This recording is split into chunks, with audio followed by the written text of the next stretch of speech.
If you're old enough to remember when phones had cords and the only thing that went viral was a cold, then you're in the right place. Welcome to the Big 6-0 with Kaylee Harris and Guy Rawlison. Because who better to discuss life's second act than two people who still think mature is a type of cheese?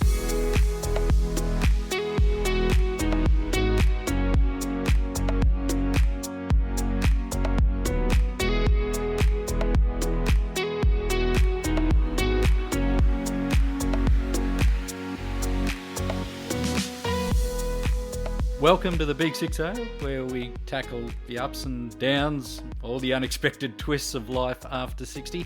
I'm Guy Rawlison, and always I'm joined by the woman who claims she's probably gearing up for retirement and training her cat to start looking after her emails. Very fabulous. All of that Kaylee stuff. Harris. The only personal assistant I have these days is the cat. How is the cat managing your professional life at the moment?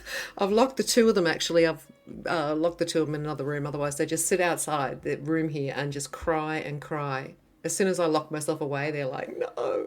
I've seen them in action. Oh my gosh, I know. You know how many times we've had to cut out the cat crying in the background of a podcast.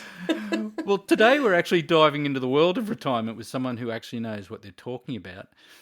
Professor Joanne Earl from Macquarie University is a specialist in retirement psychology, which means, I guess, that she's here to help us figure out how to retire without losing our minds.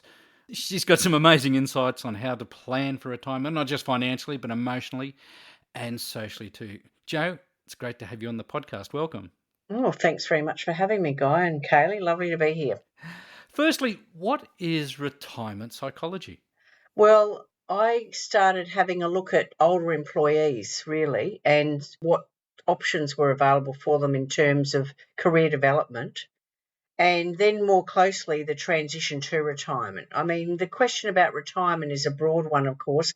Some people hate the word retirement even, and they encourage people not to use it. I think it's playing around with semantics. It's basically disengaging from work or part of work and re-engaging in other activities. And it can vary throughout life. You might leave work and then circle back into work and then retire again, come back part-time. It doesn't have to be linear, and it doesn't have to be all or nothing. So what inspired you to focus on that phase of life? Because a lot of us are approaching it. And how's your work influenced the way people sort of plan their retirements and plan their thinking?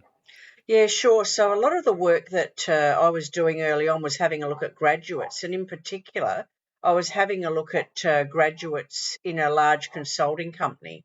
And what really struck me was how many of those graduates left after 18 months or 2 years. So it was about 50% of all the original cast and crew of the graduate intake that had left. And at the same time, I was working with a group of very talented project managers in mid-career and late career, and started having a look at what sort of development was available for them. And I noticed a big gap in that, a lot of attention to the new generation coming in, not so much for older employees. And then the other thing I also realised is there wasn't much going on for people who had retired and were finding it difficult to maybe, get some direction, get some focus, find their passion. So I started working in that area. And 17 years ago when I first started doing it wasn't really recognised even as part of psychology. A lot of my colleagues were saying to me, when are you going to give up that retirement stuff and come back to psychology? I'm saying, well, wait on. I think I'm doing both. And I've always looked at it from that non-financial perspective, got a great deal of respect for financial advisors, but I know what my lane is, and I don't touch the money stuff. I leave that for the experts. There's plenty of people out there that are in that sphere with guiding people towards money, because we're sort of the richest demographic, aren't we, really, in terms of advertising dollars and how much money that boomers have to retire with. So I think that's a space that we can explore. We have explored previously with another guest. But from my perspective, retirement as an idea is still relatively new in history. When we think about my parents, who would be, had they lived, about 90 now, retirement was kind of just the beginning of what they were thinking of when they were younger, that maybe it was a thing. But for my grandparents, there was no such thing as retirement. People didn't retire. It wasn't a destination that you aspired to and look forward to. It was, you sort of got older, and if you were lucky, you might be able to live with your kids, or you'd get put off into a nursing home. But retirement as a destination and something to be enjoyed and encouraged, and the third age, if you like, was just not a thing 50, 60 years ago. That's true, although I would say what gets potentially ignored are the people who haven't maybe had the opportunity to save as much for retirement and end up in very difficult circumstances, particularly those people who don't own homes. So we see, in some ways, a fairly privileged population, but there's a whole undercurrent of people that are potentially being discounted who have difficulty. Older single women in particular who haven't got significant superannuation balances will be doing it pretty tough. A lot of people do have the luxury of choosing what that time of their life looks like, and curating a set of activities or opportunities that will allow them to sort of self-actualize in a way. And we are lucky like that, though. The very fact that we can even have this conversation today about what our options are and how we might be spending that time is really a luxury of this generation. Outside of the financial considerations, and they're big ones, they're very important things that we need to look at and examine. It also, when it comes to retirement, it requires a huge shift in mindset, doesn't it? From your perspective, what are some of the psychological challenges people face when they even start considering transitioning from work to retirement, and how can they prepare? I think there's two key considerations here. One is firstly how they exit. That'll make a big difference to how well they adjust. So if people are forced out of work and they've really not even considered the option, they've not really considered the alternatives, then that can be very difficult and very disorientating for people in the first instance. But, I also see a lot of people who have the opportunity to take redundancy. They see the money on the table. They haven't really thought about retirement at all until the money's there. They take retirement and then they start to think about it. And I think sometimes that transition, when you've not thought about what that time in your life will look like, becomes much more challenging. What we encourage people to do is to plan holistically. So that is, for sure, worry about the money, worry about health, because health and wealth are actually interchangeable. They're both as important as each other. Think about social, what you're going to do in terms of who you're going to connect with. Think about what you're going to do to keep your brain healthy. What are you going to do to keep your mind active? What are you going to do about your emotions? I mean, how do you keep yourself sort of, psychologically well and positive?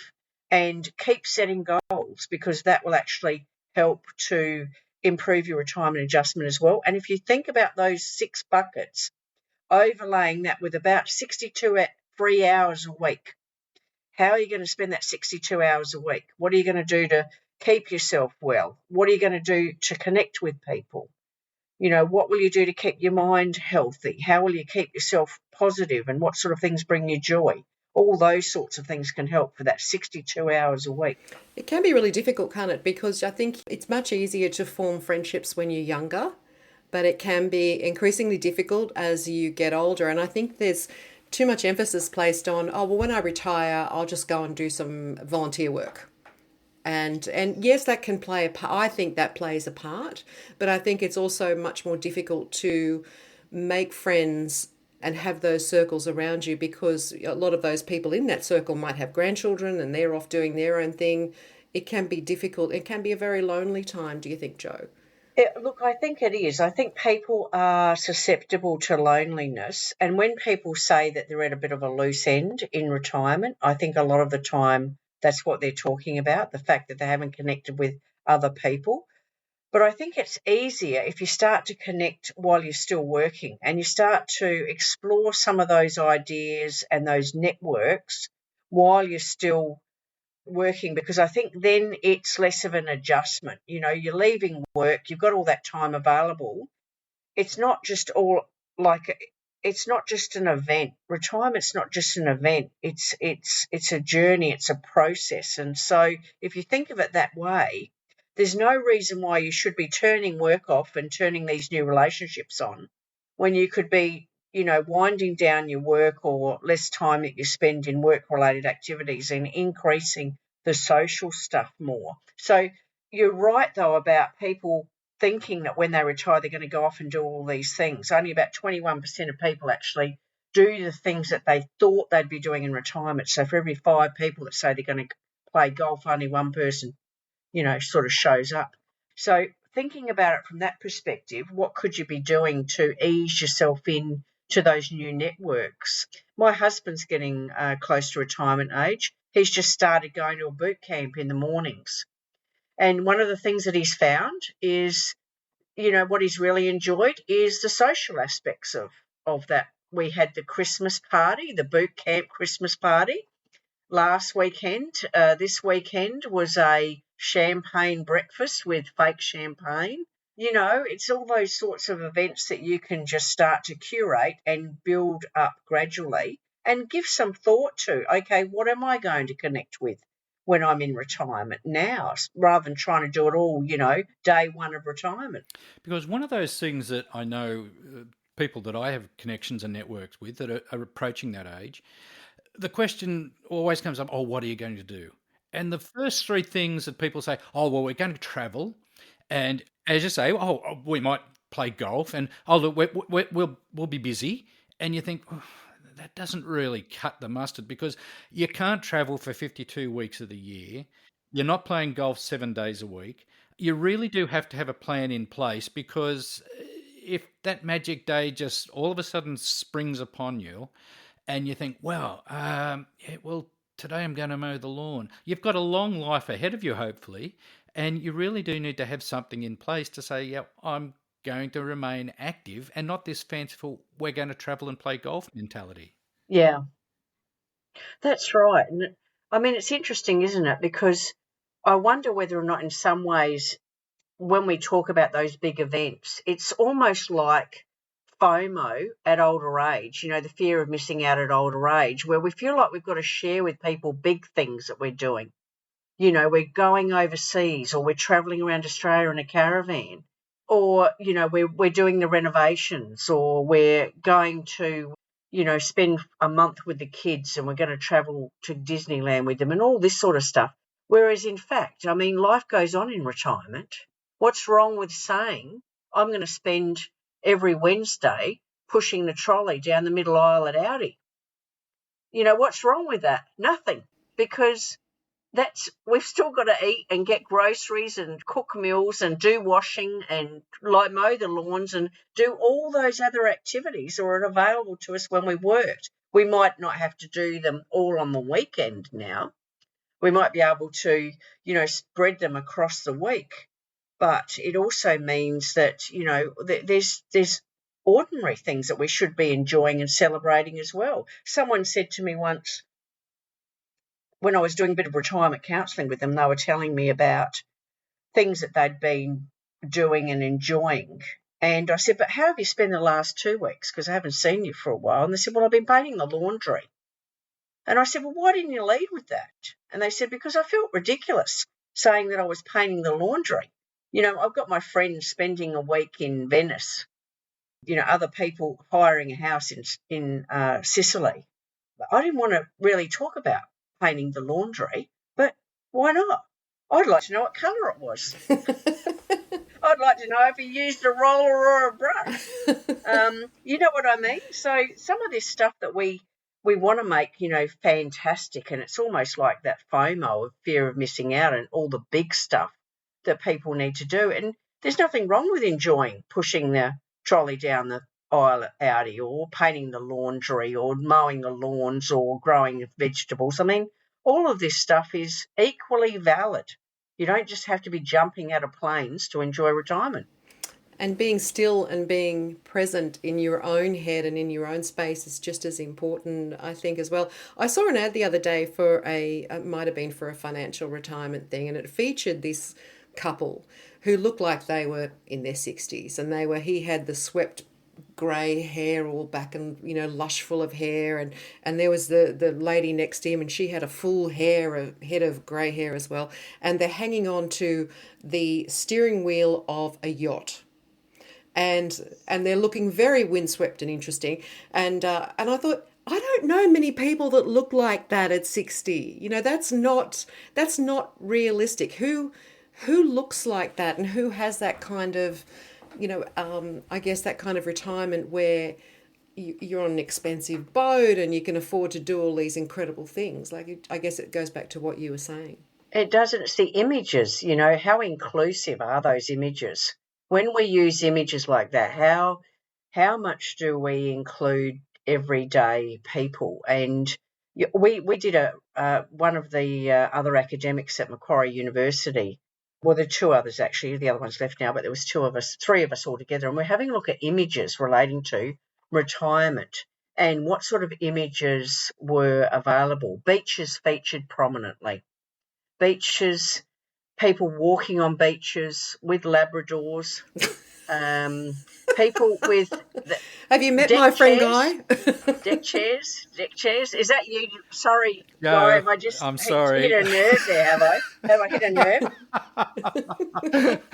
The other thing with deck That's chairs, me. deck chairs everywhere. Yeah. Deck chairs on beaches, deck chairs on verandas, most of them empty. I was joking that one of the things I was going to do in retirement is buy myself a ute and just drive around all the beaches and the balconies and collect all these empty deck chairs and then sell them on eBay.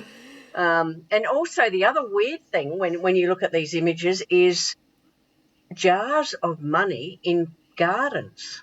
I mean, I don't know anyone who stores their money in a jar in the garden, but that also makes me want to take up more gardening at other people's places. I've got to say, Joe, many, many, many years ago, I had great aunts, and that was something from the Depression years. I know that they used to do. They used to sow money into cushions and bury money in the garden because they didn't have this faith in the banks from, when the markets crashed back in the 20s. Where I'm going with that is perception is reality sometimes too. And as you were saying, you have these visions of the windswept, on the yacht and all that sort of thing. Now, I used to go to a little bit of swimming, and you'd see signs for over 55s swimming classes or an over 55s lifestyle village. And you'd see pictures of people that are in their late 70s on these things. All of a sudden, over 55s, when did that become the magic number? It used to be 60 or 65 or 70. Is that regressive now? Are we all thinking, oh, gee, I need to think about this at 55? And what's been the premise behind the marketing to actually, to engage people at that age? Well, I think it's a really interesting question, isn't it? Because if you look at the definition of an older worker, you might be surprised to find that the ABS use 45 years of age. And one of my students is actually having a look at this question about research of older workers and how do we define older workers even? Is it getting earlier and earlier? I mean, when we got rid of compulsory retirement age, of course, then I think the numbers started to shift around a bit then in terms of, what was an older worker, what was an older person, etc. But I don't think I've got any real answers to that, except that, part of this is going to be motivated like things, for example, of people being able to move into retirement villages. Maybe there's an incentive to get more people into retirement villages that are in that younger age group. So you start to talk about, over 55s, maybe it will be over 50s in the future. We're still seeing a majority of people retiring over 60 and close to 65, but, maybe we will see more people retiring younger and not working as long if they want to try to get a bit more balance and keep themselves physically and psychologically well and focus on that instead of, potentially earning money. But a lot of that depends on finances and what you've been able to how you've been able to structure or your working life to enable that possibility. My background's in media, and I think from a media perspective, when you look at the demographics that are broken down for television, radio, etc., you have your 10 to 17s, your 18 to 24s, 25 to 39s, 40 to 54, and then 55 plus. Now, and that really irks me because that puts me in a demographic with my 80-year-old mother.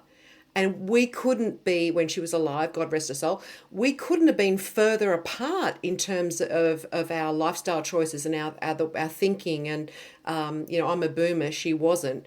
And I think as long as advertisers are doing that, and as long as they're gearing all their advertising to over 55s for, incontinence pads and retirement villages and funerals, it's the mindset when, as I said earlier in the podcast, the boomers have the most amount of money to spend when it comes to advertising, and yet they're being almost completely ignored by all but one or two, radio stations or TV stations, because it's not hip to advertise to this demographic. It's much cooler, and most of the people in advertising are a much younger demographic. So it's not sexy to appeal to us, if you know what I mean. Yeah. And maybe, though, that recognition of doing that will, and that segmentation of the market, they've been talking about segmentation a lot in the superannuation industry and trying to, offer products that meet specific market segment demands. But I think what happens is it all becomes very, homogenous, doesn't it? So there's a view that, we're all pretty much the same, but also that all retirees are the same. They're going to need the same things. They're going to be interested in the same things. They're going to want to live in the same places. Whereas why would the diversity be any different over 55 than it is for 20-year-olds? One of the things I noticed with organisations is they went through a stage of just making every older worker a mentor. And you challenge them about this idea of, why do you think the only career paths are mentoring? Because you don't take every group of 20-something-year-olds who come in as graduates and decide that they're all going to be great people leaders. You don't say all of these people will be great leaders of people and great managers of people. You start to, field out those people who show that leadership capability, that management capability. But why do we decide that all older employees are capable and want to be employed as mentors? I asked this question of a group of employees in an organisation because the organisation wanted to evaluate its mentoring program. And it's to see whether or not this was, the career path that they could offer to everybody over sort of 55. And the feedback was terrible. The feedback on the program was terrible. In fact, I never published the study because the business didn't want me to. And what it said was basically, what we saw was that a lot of people wanted to specialise. They didn't want to do everything that they'd been doing in their roles. They wanted to take a segment of it. Like they wanted to start working with particular clients. Other people just wanted to work, half days of the same job that they were doing.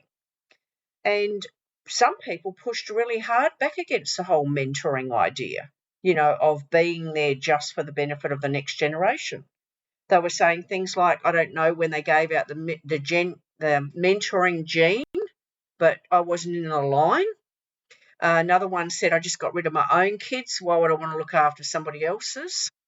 And someone else said, quite insightfully, I've never been a good people manager. What do they think I'm going to be a great mentor for? But that's like that single career path. Here's the opportunity of a lifetime. We want you as the older employees to now, take care of the younger ones and give all your knowledge to them. Well, that might not necessarily be the vision that everyone has for their older, later working life. Yeah, we can't all be Yodas or Obi-Wan Kenobis, can we? No, that's right. Who wants to be anyway? Have you seen those robes?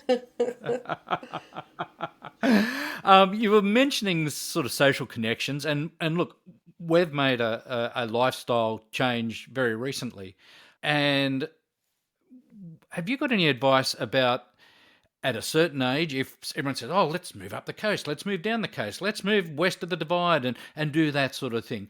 Maintaining or expanding your social network at that phase of life, it's a tough one, isn't it? It is, and it's interesting when people think about moving, they'll often look at the house they're going to be moving into. They'll be thinking about the house, whereas I encourage them to have a look at the infrastructure, like how you're going to get up and down from wherever you are to a hospital, or to get back to people that you know. How do you maintain the connections you already have, as well as build new ones? I've found that when people move, some social activities seem to work quite well. Like, for example, things like dance classes. It seems to be a good one when people are connecting with new groups of people. The sports groups or anything similar to that, even if it's an exercise class of some sort, is another great way of connecting with people. I think also to take those interests that you've got with you, and before you even move, ask yourself the question, who's going to be my tribe when I move here? Where am I going to be able to connect with people? And having a look if there's anyone in that area with the similar interests or similar hobbies, or, you know, where those connections are. And maybe don't move until you've tried. Maybe go there for a long holiday. Maybe just try it out a bit before you pack everything up into the van and drive to the Central Coast or Gold Coast or anywhere else that you're thinking of moving. Maybe just try it out first and do a bit of research. Nothing wrong with spending a bit of time up there and poking about to see, you know, what sort of groups are available and how willing they are for new members. Just finally, Jo, I wanted to ask you about people who find themselves single later in life. Often people hang on to marriages until the kids move out, and then they all of a sudden get to 55, 60, whatever, even older, and they decide that, you know what, my life's going past really quickly, I'm out of here. What challenges do people like that face about finding themselves all of a sudden suddenly single at this age? I mean, I've been in that boat. I only got remarried 6 years ago. My husband had never been married before, and he's 62 now. So we got married later. We met through speed dating. I'm not ashamed of it. I think it was a great idea, and I still do. But I also think sometimes it's difficult to go to those events on your own. It's good to have a wing woman or a wing man to go to events like that, social events, and also to connect with groups of people with like interests. I mean, even if you're keen to find a new partner, who wants to go to an event that has no interest for them? You know, who wants to go to a football game if you're not interested in football at all, just so that you can find the love of your life and then spend every Saturday at the footy during the footy season? No one wants to necessarily do that. So trying to follow those interests first, and maybe taking someone with you, you know, having a wing woman or a wing man to go along to those events. So maybe connecting with people that you can share those time with. I think the apps are getting a really bad rap at the moment in terms of the dating apps. I guess some people have found those successful as well. I think it's a bit like, you know, putting a good portfolio together and you talk about spreading your risk. It's a bit like that, really, trying lots of things and seeing what suits you. I really loved speed dating. I quite frankly couldn't get enough of it. But other people who are more introverted might find that very intimidating. So having someone with them to go along to it might make it a bit easier. If there's one key takeaway from all of this, or insights that you could offer, what would that be? I would say don't ignore your health while you're still working. Even if you're in retirement, look after your health. Do some things to keep yourself mobile and active. And even if you're having a bit of trouble finding that new tribe, persevere.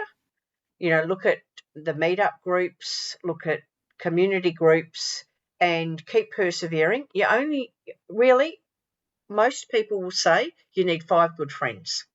So if you've got 5 people that you know, that's enough to sustain you, and having those regular catch up with those 5 people, even if it's one person a week, can be certainly more helpful to your mental health. So connect. Joanne, thank you so much for sharing your knowledge and practical tips on how to make my retirement, your retirement, Kaylee's retirement fulfilling, exciting chapter. We genuinely appreciate your time, and thank you so much for being on the Big 6-0. My pleasure. Thanks, Joe.